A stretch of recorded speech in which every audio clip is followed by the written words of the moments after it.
অমানবিক পরিশ্রম করে আমাদের এই কাজটি করতে হয়েছে। আপনারা জানেন, একটি অভিযোগের প্রেক্ষিতে মেশিন রিড করার যে প্রক্রিয়াটা ছিল সেটা নির্বাচন কমিশন স্থগিত করেছে, আমি অবগত হয়েছি।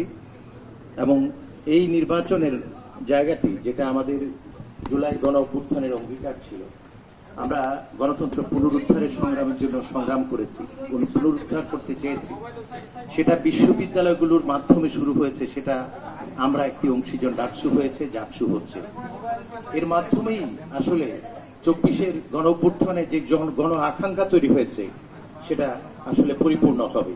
আমি বিশ্বাস করি সেই চেতনার জায়গা থেকে আপনারা অতিরিক্ত পরিশ্রম করে যাচ্ছেন। আমি ব্যক্তিগতভাবে জাকসুর সভাপতি হিসাবে আমি এখানে অবস্থান করছি আশেপাশেই। আমি আপনাদের শারীরিকভাবে আমার হাতে কোনো কাজ করে দিতে পারছি না, কিন্তু আমি হৃদয় দিয়ে আপনাদের পাশে আছি। মনে রাখবেন, 2000 ছাত্র জনতার যে রক্ত, সে রক্ত এখনো শুকায়নি, এবং তারা রক্ত দিয়েছে হচ্ছে বাংলাদেশটাকে নতুন করে গড়বার জন্য। তারা রক্ত দিয়েছে হচ্ছে গণতন্ত্র ফিরিয়ে আনবার জন্য। আমরা বিশ্ববিদ্যালয় থেকে শুরু করে জাতীয় পর্যায় পর্যন্ত গণতন্ত্র ফিরিয়ে আনতে চাই, এবং আপনাদের সক্রিয় সহযোগিতা যেভাবে আগে পেয়েছি, এই সহযোগিতা অব্যাহত থাকবে সেটা আশা করি।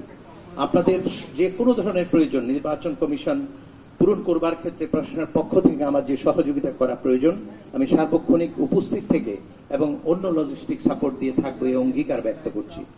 আমাদের এখনই তাহলে নির্বাচন কমিশনের ঘোষণা অনুযায়ী আমাদের জাকসুর ভোট কাউন্টিং শুরু হবে। সবার জন্য অনেক শুভকামনা, এবং আপনাদের এই কষ্টের কথা ইতিহাস হয়ে থাকবে জাহাঙ্গীরনগরে, কারণ 33 বছর পর জাকসু নির্বাচন হচ্ছে।